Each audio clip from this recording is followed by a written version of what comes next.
Sheikh Shakhbut was the ruler then. How would you describe him? Paint us a portrait of him. Well, he's a spare figure, walks in a very dignified way, extremely friendly, great sense of humor, very easy to talk to,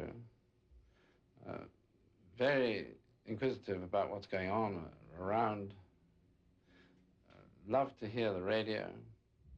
Radio was new to Abu Dhabi, comparatively. You couldn't in those days have a radio unless you had a car, because you needed a battery. So not many people had radios. When the transistor came, it was a great revolution. I once said to one of the people there, how did you get the news before the radio? Oh, it came on the date boat from Basra, they said. So the area was short of news of the outside world. And the dealings, and Sheikh Shakhbut was always asking me questions about what it was like in London, etc. What was the Sheikh's palace like? What was lunch like over there? Well, the Sheikh's palace is still there. Well, at that time, it was a big, square, walled palace with towers at each corner, and, of course, no electricity, no air conditioning, no fans, no electric light. The windows were barred and with wooden shutters. They had no glass in those days. One had the windows open in the summer, of course, and a particularly choice spot was a high tower on the 3rd floor. All the windows would be open so that you could let the air run through, because temperatures around 120 are common in the summer. And without any form of cooling, it's quite tough.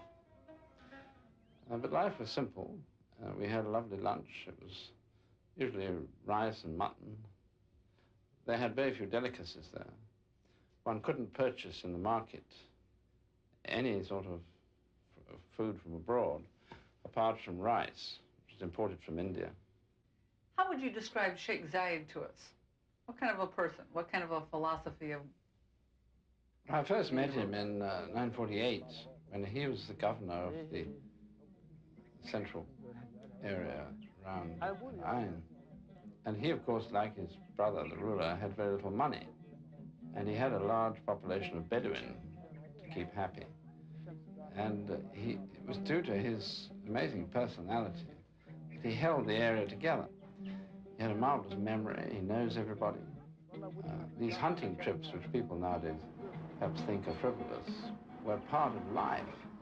His method of getting to see his people was to go either on a camel originally or later in a car and simply go around the desert and set up a tent somewhere, maybe not even a tent, just under trees, and invite people in they'd come in of their own accord to have an evening meal with him and talk to him all day, all evening. He had infinite time for them, and a great sense of humor and pleasant personality, and easy to get on with, but a wonderful dignity.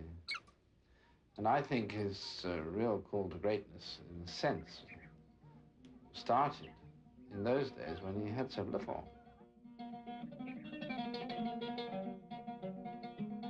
Shakhbut and Zayed held on to hopes of some reversal of their fate, as did all of the ruling families up and down the Gulf.